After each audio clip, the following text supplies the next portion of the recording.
자, 이 시간에 다 같이 읽으실 성경 말씀은 욥기 41장입니다. 욥기 41장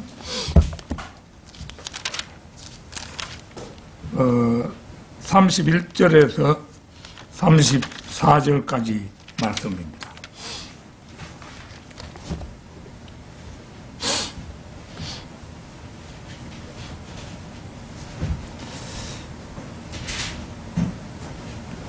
다 찾으신 줄 알고 받들어 읽겠습니다. 그는 깊음을 솥같이 끓이며 그는 바다를 향기름 솥같이 만드는도다. 그는 자기 뒤에 빛을 내는 길을 만드나니 보는 사람이 깊음을 회백색이라고 생각하는도다. 땅 위에는 그같이 생긴 것이 없나니 그는 두려움 없이 지음을 받았도다. 그가 모든 높은 것들을 바라보니 그는 모든 교만의 자식들을 다스리는 왕이니라 하시니라. 자, 오늘은 모든 교만의 자식들을 다스리는 왕, 모든 교만의 자식들을 다스리는 왕, 이런 제목으로 말씀을 드리겠습니다. 그 34절 말씀에 그가 모든 높은 것들을 바라보니 그는 모든 교만의 자식들을 다스리는 왕이니라. 사실 이제 오늘 그 욥기 41장 31절에서 34절을 제가 받들어 읽었습니다만은 오늘 설교 대상은 그 욥기 41장 전체를 대상으로 한 설교라고 할 수가 있습니다. 그리고 성경에서 마귀에 대해서 가장 길게 말씀한 곳이 바로 욥기 41장입니다. 그래서 오늘 본문 말씀에 나온 대상도 바로 이제 그 마귀에 대한 그런 그 말씀입니다. 그러니까 그리 하시고 여러분께서 잘 들어주시면 감사하겠습니다. 그래서 이제 우리가 성경을 보면은 이사야 14장, 에스겔 28장 뭐 이런 곳에도 마귀의 얘기가 나옵니다만은 욥기 41장은 온전히 전체가 마귀에 대한 이야기로 시작해서 마귀에 대한 이야기로 끝나고 있는 그런 장입니다.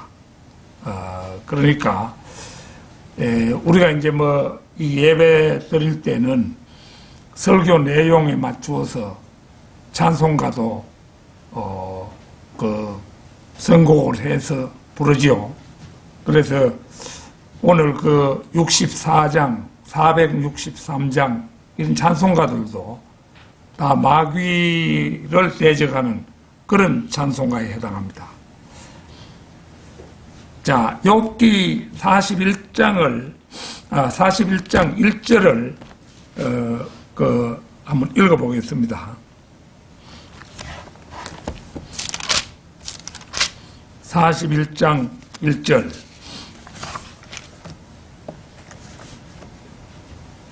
네가 갈고리로 리비아단을 끌어낼 수 있겠느냐? 또한 끈으로 그의 혀를 맬 수 있겠느냐? 여기에서 가장 문제가 되는 단어는 리비아단이라는 그런 말이죠. 이 개역 성경에는 보면은 악어라고 되어 있어요. 악어. 그러고 정동수 그 험정역에는 보면은 우리 성경에는 리비아단 이렇게 해놨는데 거기도 제법 정확하게 그 부분은 번역했다고 보여지는데 리워야단 이렇게 번역을 해놨어요. 근데 이게 이제 번역이 아니고 소리 나는 그대로 음력을 했다 이렇게 보면 되겠죠. 그래서 여기에 나오는 리비아단이라는 이 말을 올바르게 규명하지 않고서는 이 말씀을 바르게 해석하기는 불가능합니다. 리비아단을 해석하기 위해서 주석서도 없고 아무런 참고 서적도 없을 때는 리비아단이 나오는 성경 말씀을 먼저 찾아볼 필요가 있습니다. 그 시편 74편 14절을 좀 찾겠습니다. 시편 74편 14절.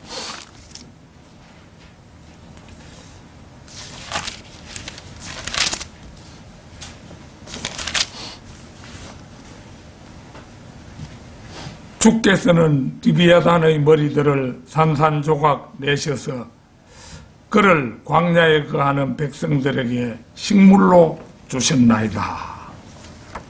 아주 난해한 말씀이지요. 근데 여기에 이제 리비아단이라는 말이 나오잖아요.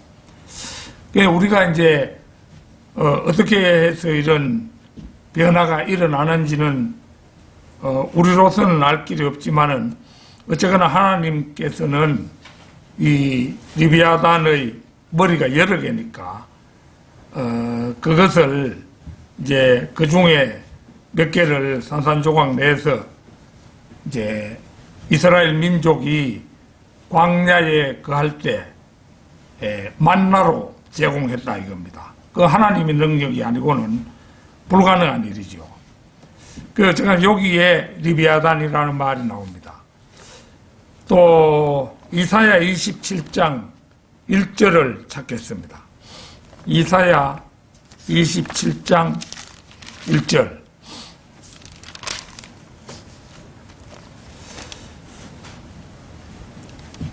그날에 주께서 그의 격심하고 크고 강한 칼로 날쌘 뱀 리비아단을 벌하시리니 즉 꼬부라진 뱀 리비아단이라. 또 주께서는 바다에 있는 그 용을 살해하시리라. 시편 74편 14절의 리비아단은 거기서 우리가 볼 때 머리가 여러 개라는 사실을 알 수가 있고 광야에 거하는 이스라엘 백성들에게 식물 곧 만나로 내려졌다는 말로 미루어 볼 때 이 리비아단이라는 존재는 지구상의 어떤 생명체가 아닌 것이 분명합니다. 이사야 27장 1절도 우리가 지금 찾아보았습니다마는 이 리비아단도 주께서 벌하실 꼬부라진 뱀 리비아단이라는 말이 나오고 용이라는 말도 나오지요. 용이라는 말도 나오고 또 바다라는 말이 나오는데 이 바다가 지구에 있는 바다가 아니라는 거죠. 그러니까 둘째 하늘과 셋째 하늘 사이의 경계가 되는 그 깊음, 그거를 이제 그 바다라고 그렇게 일컬었어요. 그러니까 여기서도 여기에 등장하는 이 리비아단이 이제 지구상에 사는 어떤 동물이라든지 그런 것이 아닌 것을 알게 됩니다. 그리하여 우리는 욥기 41장 1절, 시편 74편 14절, 이사야 27장 1절을 종합해서 리비아단은 갈고리로 끌어낼 수 있는 존재가 아니며 이 존재의 여러 머리 가운데 2개 이상을 산산조각 내서 우리는 그 몇 개를 산산조각 냈는지 모르지요.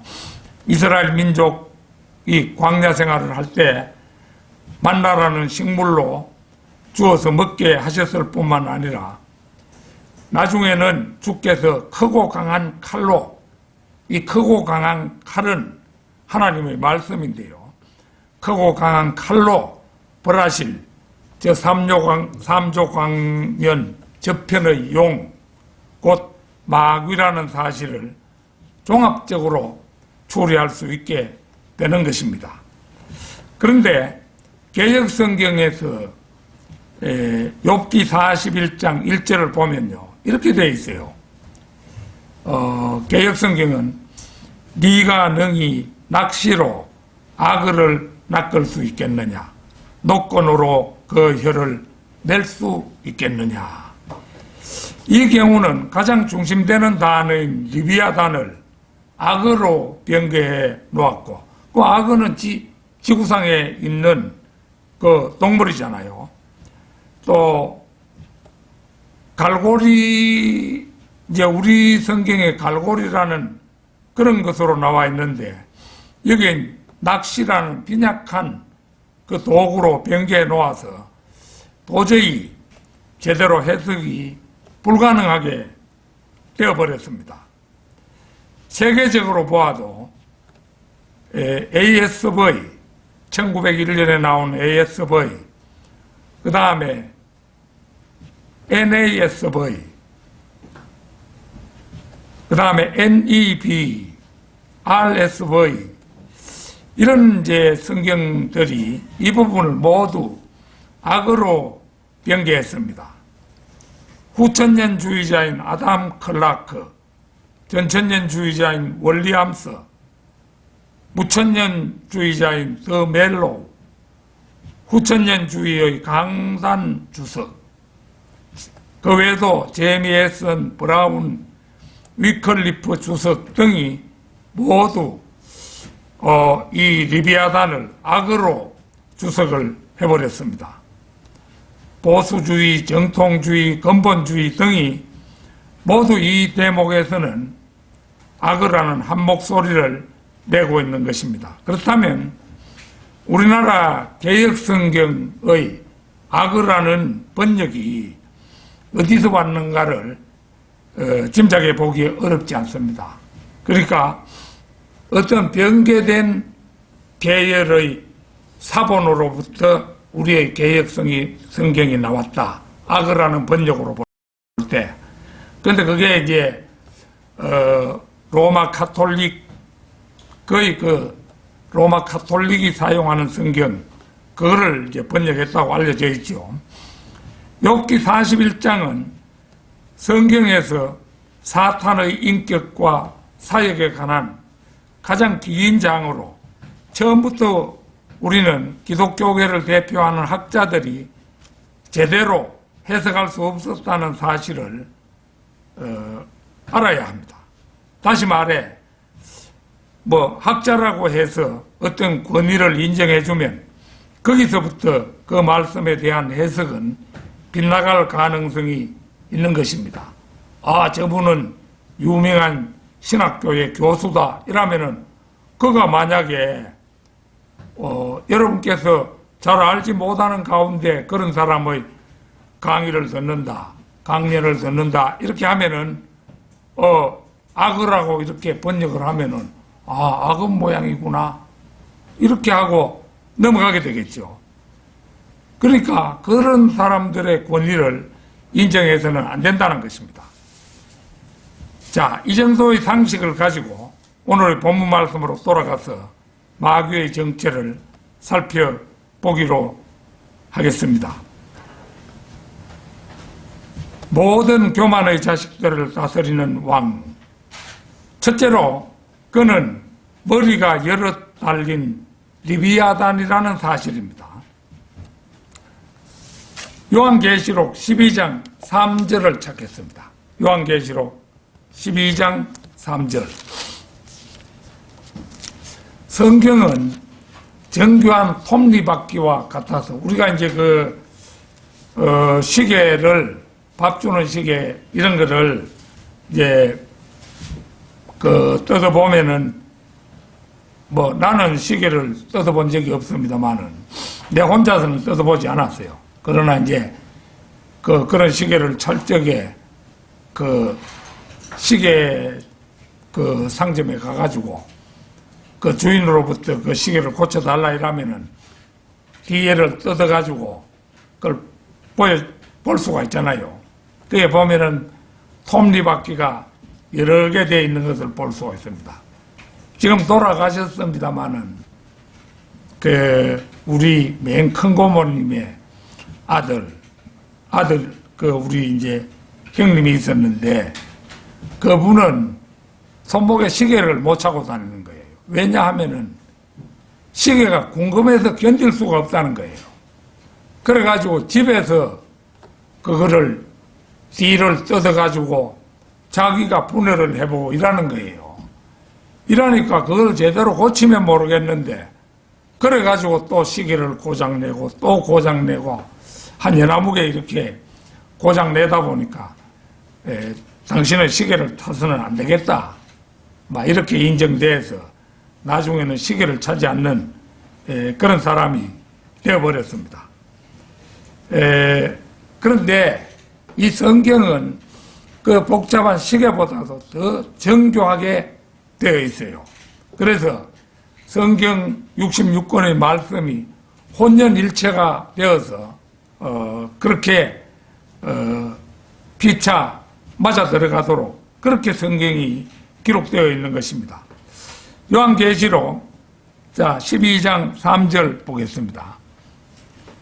자, 우리가 오늘 욥기 41장에서 용에 대한, 곧 마귀에 대한 것을 살펴보고 있는데 여기에도 이제 나옵니다. 하늘에 또 다른 이적이 나타났으니 보라, 크다란 붉은 용 한 마리가 있는데, 이 용이라면 이미 이거 마귀입니다. 7머리와 10뿔이 있고 여기에도 머리가 여러 개잖아요. 그 머리들 위에는 7 왕관이 있더라. 붉은 용이라고 할 때 이 붉다는 말은 피를 상징합니다. 용의 정체는 이 요한계시록 12장 9절에서 구체적으로 확인이 됩니다. 9절을 보겠습니다. 그리하여 그 큰 용이 쫓겨나니 그는 마귀라고도 하고, 이 용이 마귀라고도 하고 사탄이라고도 하는 옛뱀, 곧 온 세상을 미혹하던 자라.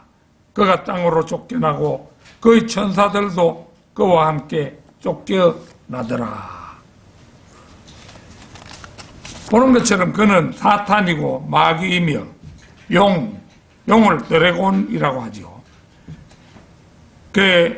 이는 사탄이고 마귀이고 용이라고 불립니다. 그래서 사탄은 자신의 정체를 가리기 위해서 히랍과 중국의 신화 기록자들이 용들을 말하도록 격려함으로써 죄인들이 성경에서 용을 볼 때 그들이 성경을 비웃으며 용은 신화에 나오는 괴물 정도로 여기게 했고, 계시록은 비유적이고 애매한 묵시언어로 기록되었다는 식의 말을 하게 합니다. 특히 중국에서는 용을 경계의 대상이라는 존재가 아니라 친근한 존재라는 인상을 갖도록 모든 민간 문화가 그렇게 조종되어 온 지 오래입니다. 그래서 아이들이 장난감으로 연을 날리는 것을 보면 각종 모양의 용으로 만들어서 이 용을 친근감을 가진 존재로 느끼도록 하고 있음을 볼 수가 있습니다. 이처럼 사탄은 사회 전반에 걸쳐서 자신을 경계하지 않도록 사람들의 생각을 지배해온 지가 오래인 것입니다. 그러나 우리 성경대로 믿는 사람들은 성경에서 용을 읽을 때 그것이 곧 사탄 또는 마귀를 뜻하는 말임을 알아야 합니다.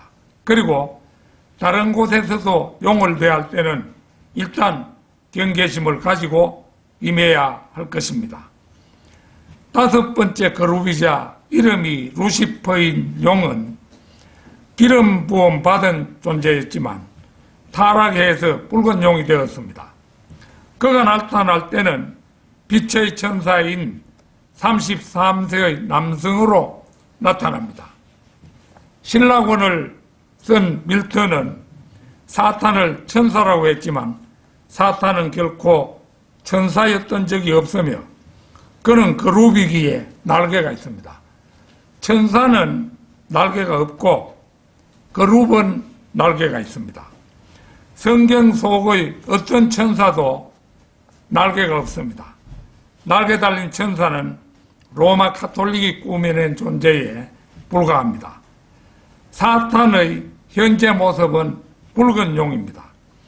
그는 빛의 천사로 나타날 수 있지만 이것은 거짓 출현이며 속임수일 뿐입니다. 옛날 에덴 동산에서 그 이벌을 속였던 뱀도 33살 반 정도의 남자로 나타났을 것이라고 르크만 목사님은 추정을 합니다. 욥기 41장에는 기이한 창조물이 나타나는데, 물론 기이한 창조물은 사탄이죠. 실제로 그것을 나타낸 구절은 34구절이나 됩니다. 욥기 41장이 34절까지 있잖아요. 사탄의 실체를 언급한 이 구절들은 성경에서 주 예수 그리스도의 인간적인 모습을 묘사한 구절들보다 더 많습니다. 이 사실은 성경에서 주 예수 그리스도 다음으로 가장 중요한 인물은 붉은 용이 된 기름 부음 받은 그룹이라는 사실을 말해줍니다. 자, 욥기 41장 1절, 네가 갈고리로 리비아단을 끌어낼 수 있겠느냐, 또한 끈으로 그의 혀를 맬 수 있겠느냐. 여기에 나오는 리비아단이란 말을 전술한 학자들 외에도 모펫이라는 사람과 월리암서, 그 사람들이 만든 성경에도 악어로 변개했고, 위대한 정통주의 보수주의 학자들이 쓴 국제 표준 성경 백과사전에도 리비아단을 하마나 악어로 규정해 놓았습니다. 지식의 최고 수준을 나타내는 표준 성경 백과사전이 이런 판이니 일반의 인식은 어떻겠습니까? 그들은 모두 유치한 수준에 머물러 있다고 해도 과언이 아닐 것입니다. 제가 교회 용어사전이라는 것을 4만 원 가까이 주고 한 건 샀는데 오늘 아침에 제가 한번 찾아봤어요. 그래, 그거는 리비아단이라고는 안 나오고 정성수가 번역한 대로 리워야단이라는 것을 내놓고 그것을 거기에 말을 쭉 읽어보니까 악어라는 말이 나오고 있는 거예요. 그러니까 그 교회 용어사전도 많이 틀렸다는 것을 보여주는 것이죠. 앞서 우리가 살펴보았던 시편 74편, 아까는 14절만 보았습니다만은 13절, 14절 한번 보겠습니다. 시편 74편 13절, 14절입니다. 주께서는 주의 능력으로 바다를 가르셨으며 물들 가운데 있는 용들의 머리들을 부수셨나이다. 이제 우리 이제 성경대로 믿는 사람은 지식이 높기 때문에 주께서는 주의 능력으로 바다를 가르셨으며 이라면은 출애굽 상황밖에 생각을 못합니다. 그러나 우리는 여기에서 이 바다를 저 삼조광년 저편에 있는 둘째 하늘과 셋째 하늘 경계에 있는 그 바다로 보는 거지요. 물들 가운데 있는 용들의 머리들을 부수셨나이다. 그 위에 용들의 머리를 부수셨다는 말에서 그걸 알 수가 있죠. 주께서는 리비아단의 머리들을 산산조각 내셔서 그를 광야에 거하는 백성들에게 식물로 주셨나이다. 문맥과 문맥, 구절과 구절의 비교는 헬라어 학자나 히브리어 학자가 원어로 몇만 년을 연구해도 결코 측량할 수 없는 부유한 지식을 우리에게 줍니다. 이거를 개신교에 나가는 사람에게 이 구절을 주께서는 주의 능력으로 바다를 가르셨으며 이 구절 읽도록 하면은 백발백중 그 사람들은 그 출애굽 상황을 얘기할 것입니다. 그러나 우리 이제 성경대로 믿는 사람의 수준으로 보면은 이 바다가 그 바다가 아니다. 왜? 용들의 머리들을 부수셨다고 하니까. 그러니까 이것은 저 둘째 하늘과 셋째 하늘 경계가 되는 그 깊음이라는 것을 우리는 알고 있고 또 알 수도 있는 거죠.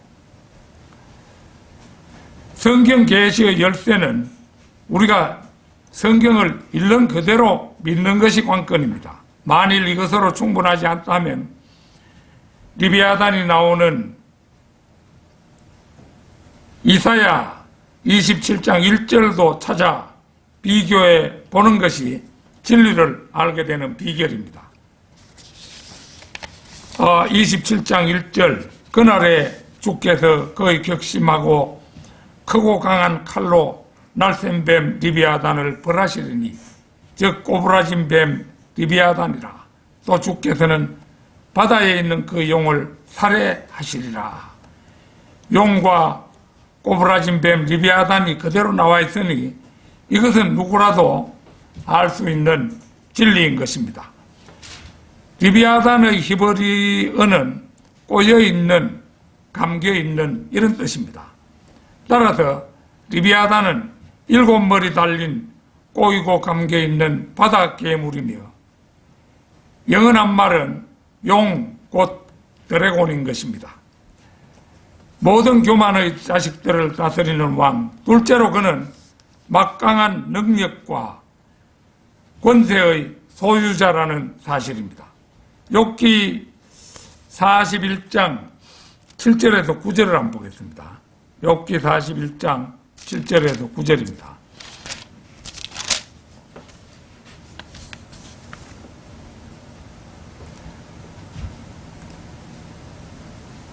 너는 가시돋친 철창으로 그의 가죽을 뚫어내오겠느냐? 작살로 그의 머리를 찌르겠느냐? 그에게 네 손을 대어보라. 싸움을 상상해보고 다시는 하지 말지니라. 보라, 그에 대한 소망이 헛되니 사람이 그를 보기만 하여도 기가 질리지 아니하겠느냐. 자, 여기에서 나오는 이것은 이제 바다 생물이며, 근데 이게 지구의 바다 생물은 아니죠. 수중 생물이며 파충류이고 뱀이며 양서류입니다. 그러나 현대거나 고대거나 어부들이 알고 있는 어떤 방법을 다 쓴다 해도 그를 갈고리에 걸어서 육지로 데려올 수는 없습니다. 그는 이 지구의 바다나 호수의 수중 생물이 아니기 때문입니다. 사람들은 마귀를 하나의 영향력 정도로 생각하고 우습게 하는 경향이 있습니다. 그래서 은사주의 교회나 그에 오염된 현대 개신교의 신자가 되면 그 자신들 자체가 그리스도인들이 아닌 주제에 예수 그리스도의 이름으로 명하노니 사탄아 물러가라 하고 부르짖으면 그만 사탄이 겁이 나서 주랭랑을 놓을 것처럼 생각하고 있는 사람들이 대다수입니다. 그러나 그러한 사람들은 그 자신들 스스로가 실로 우스운 어릿광대들임을 알아야 합니다. 사탄은 결코 종이 호랑이 같은 존재가 아닙니다. 이 우주에서는 하나님 다음으로 막강한 존재가 바로 사탄입니다. 리비아단을 악으라고 생각하는 모든 사람들은 스스로의 모순에 빠져 있습니다. 악어가 아무리 강하기로서니 갈고리로 그를 끌어내지 못하겠습니까? 악어가 아무리 사납다고 해도 끈으로 그의 혀를 맬 수가 없겠습니까? 현대의 방사포 같은 것을 동원하면 아무리 큰 악어라도 불태워버릴 수도 있을 것입니다. 욥기 41장 22절에서 29절까지도 한번 보겠습니다. 22절에서 29절까지입니다. 그의 목에는 힘이 몰려있고 그의 앞에서는 슬픔이 기쁨으로 변하는도다. 그의 살에서 늘어진 부분들은 서로 연결되어 있고 단단해서 움직여지지도 않는도다. 그의 심장은 돌처럼 단단하여 정녕 맷돌의 아래짝같이 딱딱하도다. 그가 일어서면 용사들도 무서워하니 그들은 부숨으로써 스스로를 정결케 하는도다. 칼로 그에게 되어도 소용이 없고 창이나 단창이나 갑옷도 소용이 없도다. 그는 철을 지푸라기 같이 놋을 썩은 나무같이 여기는도다.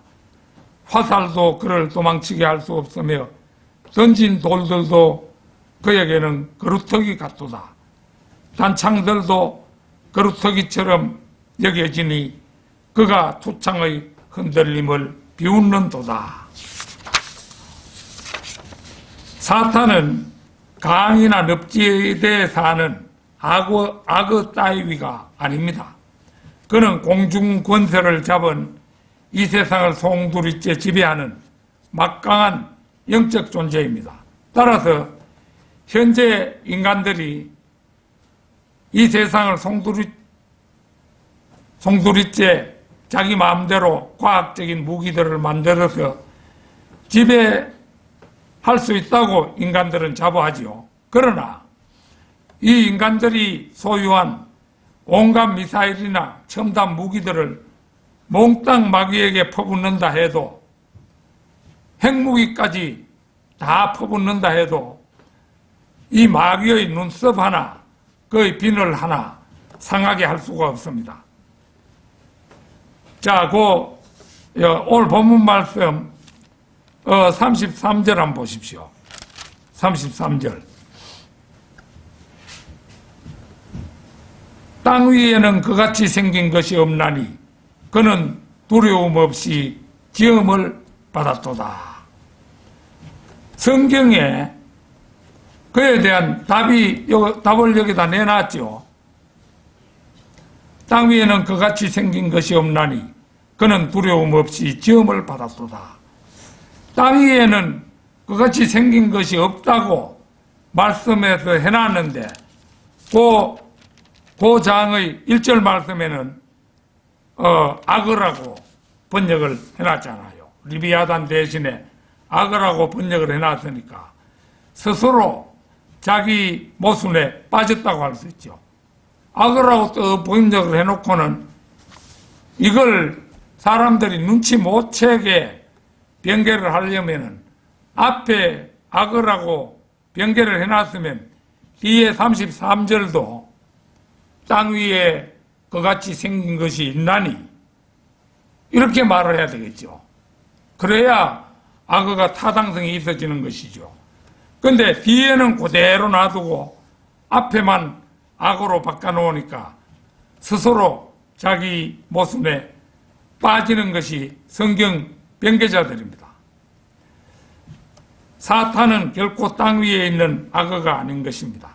그러나 그럼에도 불구하고 사탄을 지구상에 사는 악어라고 부득부득 우기는 학자들은 얼마나 우스운 자들입니까? 또 한심한 자들입니까?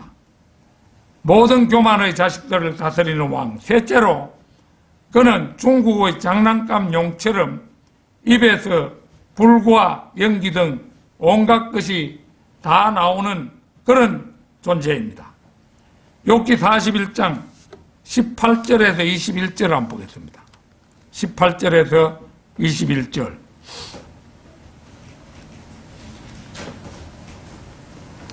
그의 재채기로 인하여 빛이 비치며 그의 눈은 아침의 눈꺼풀 같고 그의 입에서는 타는 등불들이 나오며 불똥이 튀는도다. 그의 콧구멍에서는 연기가 나오니 마치 끓는 솥이나 가마솥에서 나는 것 같도다. 그는 그의 숨결로 숯불을 피우며 화염이 그 입에서 나오는도다. 이것은 담배에 대한 최초의 언급입니다. 사람들은 흡연에 관해서는 성경에 언급되지 않은 것으로 생각하지만 전혀 그렇지 않습니다. 이 구절들은 흡합까지 빨아들이는 숯불을 피운다는 말과 흡연자들이 자신들의 코로 연기를 내뿜는다는 첫 언급입니다. 담배를 피우는 것은 토템 기둥 주변에서 춤을 추며 고린도후서 4장 4절에 나오는 이 세상 신인 크고 흰 아버지를 숭배하는 이교도 의식과 관계가 깊기 때문에 의심의 여지가 없다고 러크만 목사님은 해설을 합니다. 이사야 50장 11절 찾겠습니다. 이사야 50장 11절.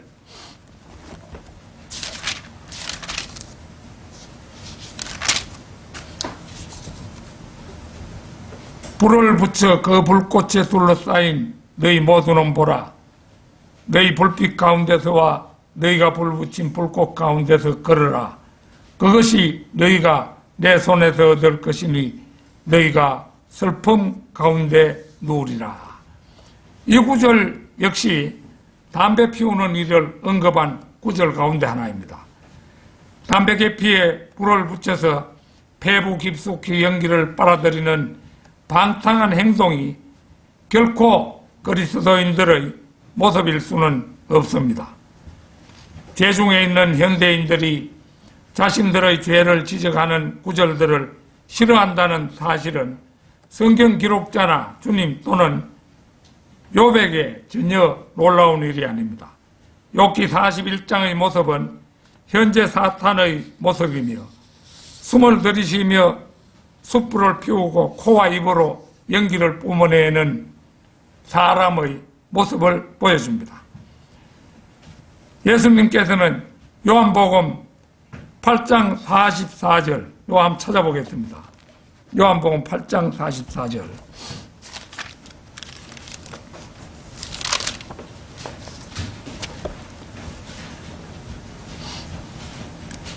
너희는 너희 아비 마귀에게서 나와서 너희 아비의 정욕을 행하고자 하는도다. 그는 처음부터 살인자였으며 진리 가운데 거하지 아니하였으니 이는 자기 안에 진리가 없습니다. 그가 거짓말을 할 때는 자신에게서 우러나와 한 것이니 이는 그가 거짓말쟁이요 또 거짓말의 아비이기 때문이라. 이처럼 마귀의 아들은 마귀를 닮아서 마귀와 같이 행하게 마련인 것입니다. 에스겔 28장 18절도 한번 보겠습니다. 에스겔 28장 18절.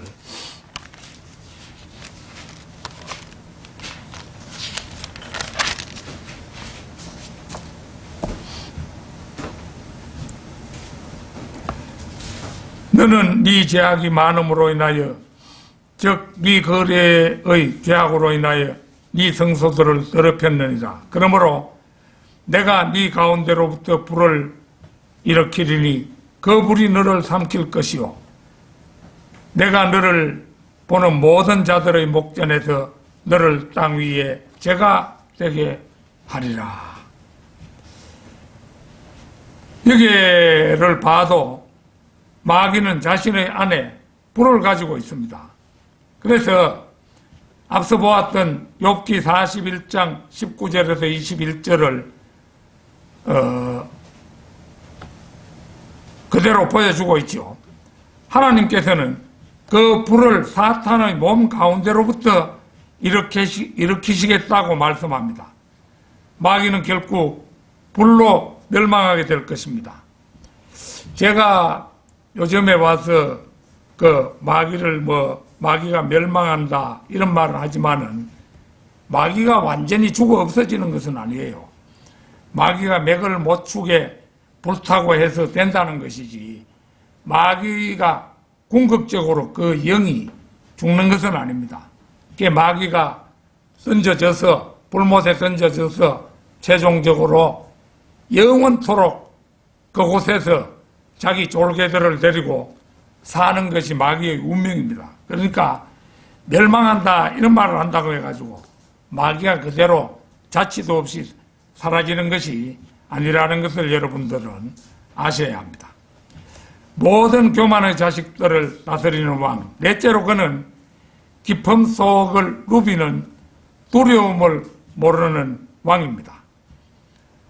자, 오늘 본문 말씀에서 그는 기품을 속같이 끓이며 그는 바다를 향기름 속같이 만드는도다. 그는 자기 뒤에 빛을 내는 길을 만드나니 보는 사람이 기품을 회백색이라고 생각하는도다. 땅 위에는 그같이 생긴 것이 없나니 그는 두려움 없이 지음을 받았도다. 그가 모든 높은 것들을 바라보니 그는 모든 교만의 자식들을 다스리는 왕이니라 하시니라. 기품은 우리가 사는 지구에서 3조 광년이나 떨어진 둘째 하늘과 셋째 하늘의 경계를 이루고 있는 거대한 물청입니다. 이 물청의 크기는 우리가 사는 지구에 위치한 지구가 위치한 태양계와도 비교할 수 없는 크기의 면적입니다. 태평양의 약 30억 배라고 하니까 전체 태양계보다도 더 큰 그런 면적이 이 물청의 면적입니다. 이 물청의 면적은 르크만 목사님은 사방 1억 마일, 내변이 1억 마일씩 해서 된 그런 곳이라고 묘사하고 있는데 사실은 태양계보다 더 크다고 또 여기에서는 보면 얘기를 합니다. 이 물청은 표면이 절대 영도로 얼어있어 그 위에 하나님의 보좌가 있고 그 아래 얼지 않은 물속을 자유자재로 헤엄치는 존재가 꼬부라진 뱀 리비아단입니다. 그가 한번 물속을 질주하면 기품은 소용돌이 치며 격동하여 수많은 물방울들을 만들어 기품 전체가 회백색으로 보일 정도입니다. 태평양이라도 그가 살기에는 몸 하나도 담글 수 없는 연못에 불과한데 하물며 지구의 어느 큰 강 하구에 또는 어느 큰 늪지대에 이 어마어마한 크기의 리비아단이 살겠습니까? 오늘 본문 말씀에 보면은 그는 기품을 속같이 끓이며 그는 바다를 향기름 속같이 만드는도다. 이게 무슨 말이냐 하면은 기품 속을 이 격렬하게 이 용이 헤엄을 치는데 꼬부라진 뱀 리비아단이 헤엄을 치는데 아주 빠르게 그 헤엄을 치면은 이게 물보라가 뽀얗게 일어나는 거예요. 그러니까 이제 바다를 기름 속같이 막 끓게 만드는 것을 얘기하고 있죠. 그 다음 기절은 보면은 그는 자기 뒤에 빛을 내는 길을 만드나니 모든 사람이 기품을 회백색이라고 생각하는도다. 하얀 물보라가 막 일어나니까 전체 이 기품 전체가 뽀얗게 보이는 겁니다. 그걸 이렇게 묘사하고 있는 거예요. 그는 자기 뒤에 빛을 내는 길을 만드나니 보는 사람이 기품을 회백색이라고 생각하는도다. 이렇게 묘사하고 있는 겁니다. 리비아단은 두려움을 모르는 왕입니다. 그는 하마가 아닙니다. 성경에 보면은 변개된 성경에는 하마라고 번역해 놓은 것도 있어요. 또 어떤 곳에는 또 보면 고래라고도 번역을 해놨어요. 이건 고래도 아닙니다. 이 고래들이 그렇게 인간을 피해 가지고 깊은 바다를 인긴 척만 들려도 깊은 바다 속으로 들어가 버린다는 겁니다. 뭐냐 하면은 작사를 피하기 위해서 아주 숨을 죽이고 요즘 고래들은 깊은 바다로 숨어버린다는 겁니다. 그런 이 고래도 인간의 겁을 내는 거예요. 그러나 이제 사탄은 인간을 겁낼 이유가 없습니다. 땅 위에는 그같이 생긴 것이 없나니 그는 두려움 없이 지음을 받았도다. 이 리비아단은 두려움 없이 지음을 받았어요. 그에게는 온 세상을 지배하는 권세가 주어졌으며 이 땅의 모든 것이 이 세상 신인 그의 손에 주어졌습니다. 그는 하나님도 어떤 다른 이도 두려워하지 않습니다. 그는 하나님의 아들에게 가서 네가 하나님의 아들이라면 이 돌들을 떡이 되게 해라. 이렇게 말할 정도로 아무것도 두려워할 줄 모르는 그런 존재입니다. 그는 또 보좌 앞으로 이제 하나님이 허락하면 그 앞으로 걸어가서 욥에 대해서 말하죠. 욥이 아무런 이유 없이 하나님을 두려워하리까 이렇게 하나님께 묻는 거예요. 그러니까 이 마귀라는 존재는 두려움을 모르는 존재인 겁니다. 자, 욥기 41장 26절에서 29절 다시 한번 보겠습니다.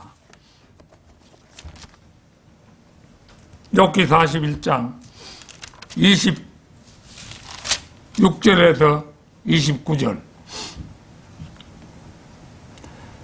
칼로 그에게 되어도 소용이 없고 창이나 단창이나 갑옷도 소용이 없도다.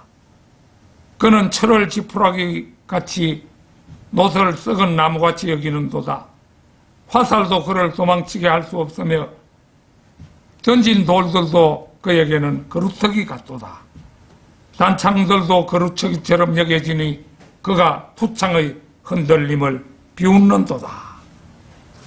이 묘사의 주인공은 바로 사탄입니다. 이런 사탄이 주 예수의 이름으로 명하노니 물러가라 이칸다고 해서 사탄이 물러가겠습니까? 어림도 없는 얘기죠.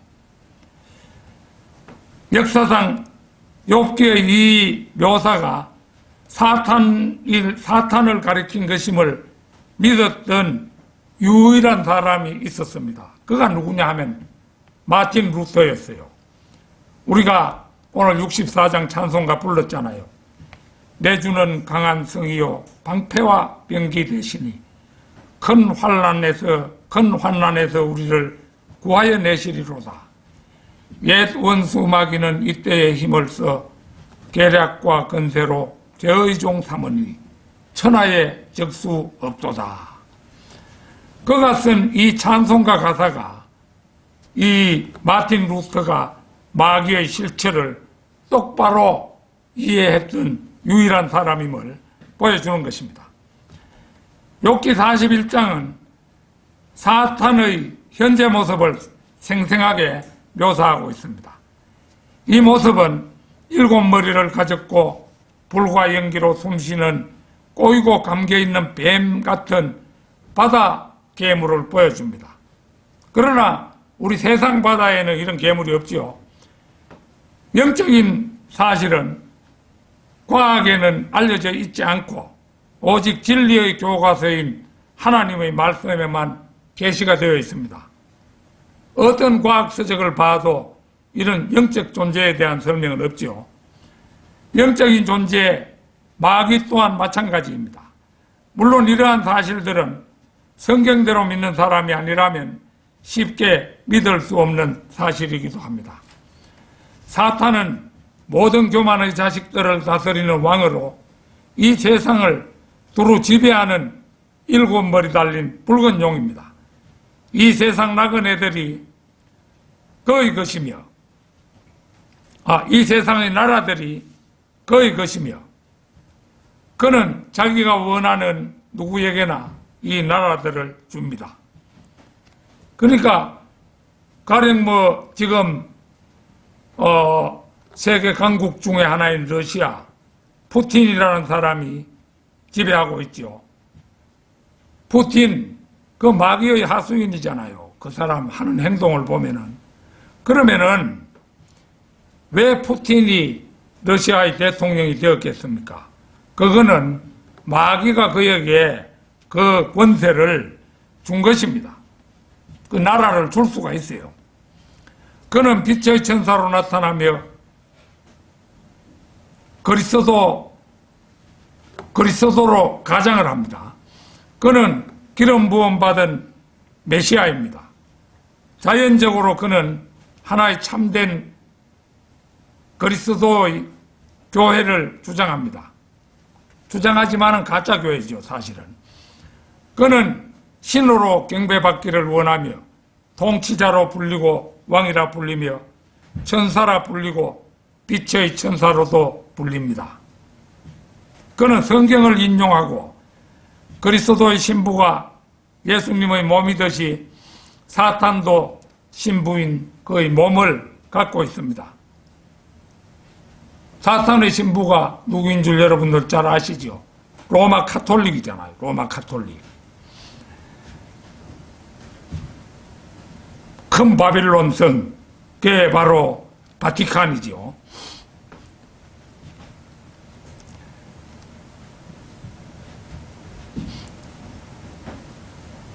사탄의 활동 영역은 1차적으로 종교적입니다.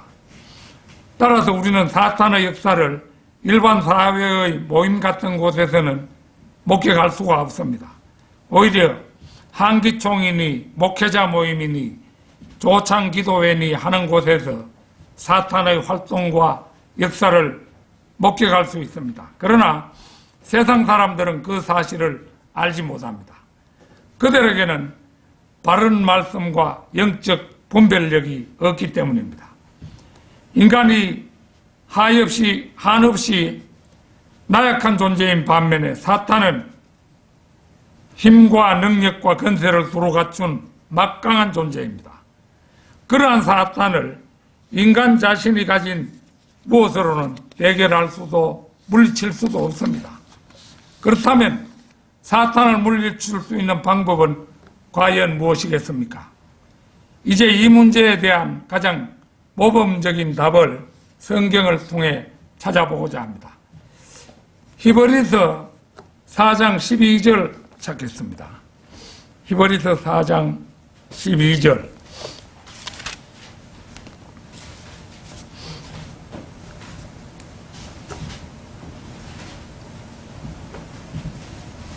하나님의 말씀은 살아있고 능력이 있어 양날이 있는 어떤 칼보다도 예리하여 혼과 영 그리고 관절과 골수를 찔러 가르고 마음의 생각들과 의도들을 판별하느니라. 참으로 대단한 말씀이지요. 양날이 있는 어떤 칼보다도 예리하여.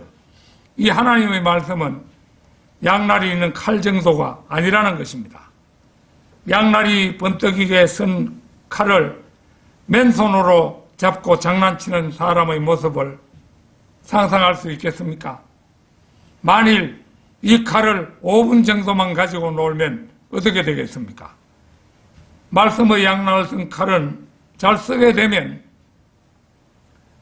사람을 살리고 잘 쓰지 못하게 되면 사람을 죽입니다. 불행하게도 한국의 대부분의 신학교 교수나 교단교회 목사들은 칼을 다루는 방법도 모르면서 맨손으로 장난치는 일이 비일비재합니다. 그들은 자신의 손을 망가뜨릴 뿐 아니라 다른 생명까지 위태롭게 합니다. 뿐만 아니라 그들이 하나님의 말씀을 마구잡이로 휘두를 때 많은 생명들을 저도 몰래 죽이기까지 하는 것입니다. 자, 혼과 영 그리고 관절과 골수를 찔러 가르고, 우리나라에서는 혼과 영을 구분하지 못하여 영혼이라는 말을 흔히 사용합니다. 그러나 혼과 영이 분리될 수 있다는 것으로 볼 때 이 둘이 서로 다르다는 것은 분명합니다.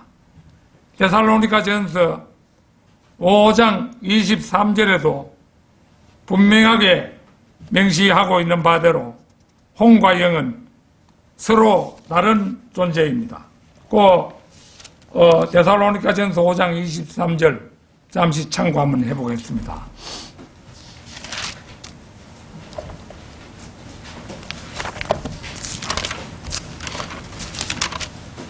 (5장 23절) 화평의 하나님 바로 그분께서 너희를 온전히 거룩하게 하시고 너희의 온 영과 혼과 몸이 우리 주 예수 그리스도께서 오실 때까지 책망할 것이 없게 보존되기를 하나님께 기도하노라. 그렇게 말하고 있죠. 그러니까 이 혼과 영은 분명히 다른데 이들은 혼과 영을 구분을 못하는 거예요. 그래서 영혼이라.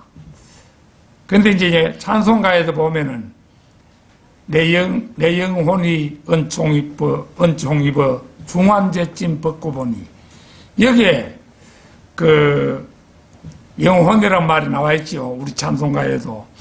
이걸 내가 내 영혼이 이거를 한번 우리가 가진 찬송가의 가사를 바로잡을 기회가 있어서 바로잡아 보려고 이거를 내 영혼이 요걸 가지고 내 혼과 영 요렇게 바꿨다가 아무래도 내가 찬송을 불러보니까 어색한 것 같아서 그대로 두었던 그런 기억이 납니다. 사실은 이게 구분돼야 되는 거예요. 그런데 영혼이라 이래가지고 우리나라 대다수 교인들은 그 구분을 못하지요. 그래서 전도서 3장 21절 한번 보겠습니다. 전도서 3장 21절.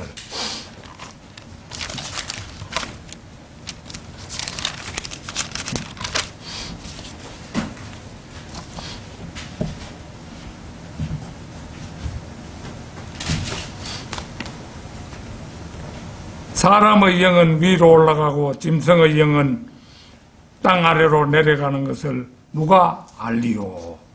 예, 우리에게는 짐승에게도 영이 있고 사람에게도 영이 있음을 말하고 있죠. 그러나 개역 성경을 보면은 다르게 혼으로 변개되어 있는 것을 볼 수가 있습니다. 그들은 혼과 영을 제대로 분간하지 못하는 거예요.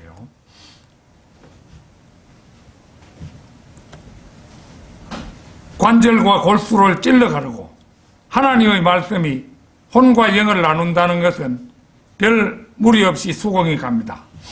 죄인이 하나님의 말씀을 받아 예수 그리스도를 영접하면 그의 죽었던 영이 살아나고, 죽었던 영이 살아나는 게 거듭나는 거잖아요. 그의 혼은 구원을 받습니다. 그러나 관절과 골수를 찔러 가른다는 말은 어떻게 적용되어야 하겠습니까? 인간의 관절과 골수가 하나님의 말씀으로 갈라질까요? 결론적으로 말하면 이 부분은 사람이 아니라 사탄에게 적용되는 부분입니다. 욥기 40장 15절에서 19절을 한번 보겠습니다. 욥기, 우리 본문 말씀은 41장에 있었는데 욥기 40장 15절에서 19절. 이제 내가 너와 함께 만든 비못을 보라. 그가 소처럼 풀을 먹는도다. 이제 보라, 그의 강함은 그 허리에 있고 그의 힘은 그 배의 중심에 있도다. 그는 그의 꼬리를 백향목같이 움직이고 돌로 된 그의 힘줄은 함께 얽혀 있도다. 그의 뼈들은 강한 놋조각들 같고 그의 뼈들은 철빗장들 같도다. 그는 하나님의 길에서 떠미며 그를 만든 이가 자신의 칼로 하여금 그에게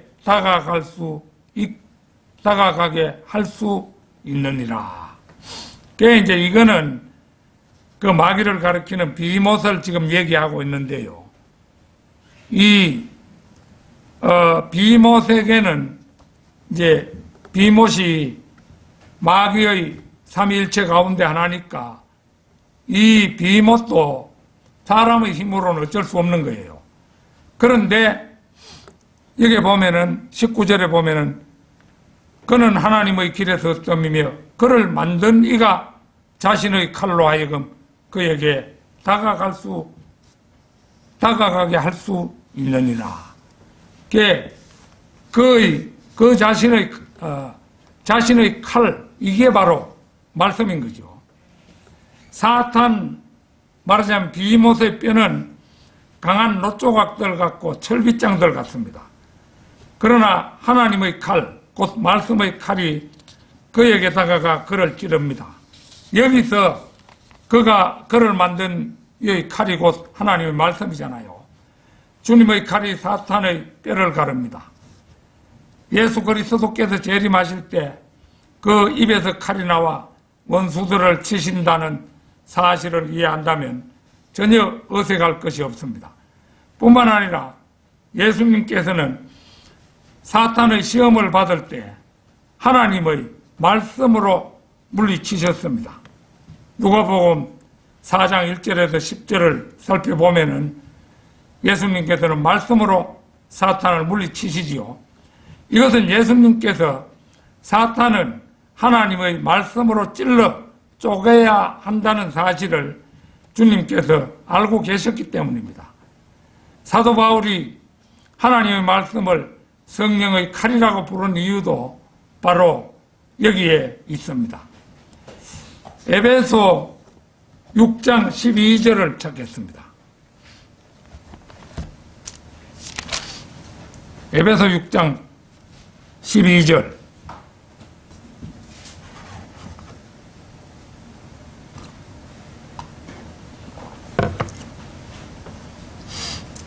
이는 우리의 싸움이 혈과 육에 대항하는 것이 아니라 정사들과 권세들과 이 세상 어두움의 주관자들과 높은 곳들에 있는 영적 악에 대항하는 것이기 때문이라. 여기에 나오는 정사들, 권세들, 어두움의 주관자들, 높은 곳들에 있는 영적 악, 이거 전부 마귀의 세력들이잖아요.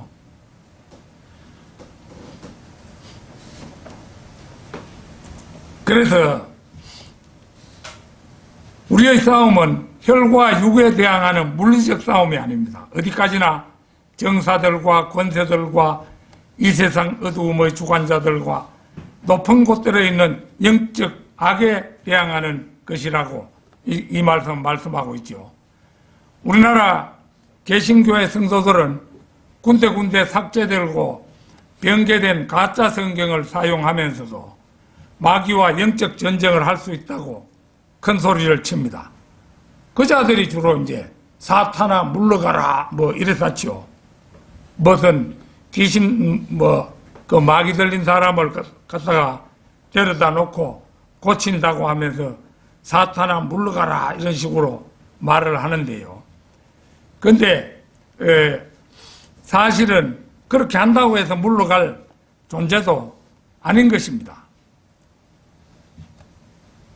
그래서 바른 말씀이 아니라면 결코 좌우의 양날이선 칼이 될 수 없으며 그것은 어린아이들이 가지고 노는 플라스틱 장난감 칼에 지나지 않습니다. 어린아이들이 플라스틱 장난감 칼을 가지고 엄마나 아버지를 찌른다고 장난칠 때 일부러 어른들이 어이 무서워 하고 두려운 신용을 하지만은 그 무서워 그러는 게 아니지요. 아이들 신나게 하느라고 그렇게 하는 거잖아요.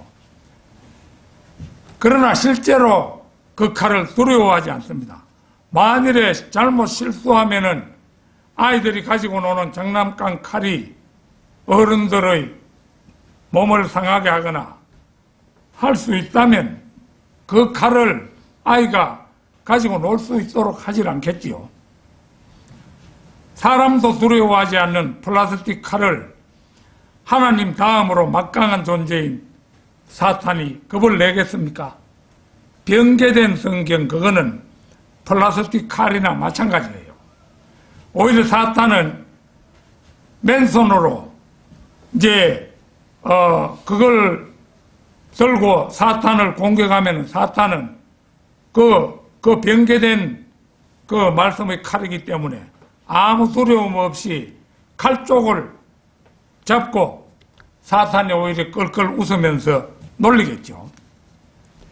자, 이제 에베소서 6장 13절에서 18절을 읽는 것으로 결론을 대신하겠습니다. 에베소서 6장 13절에서 18절입니다.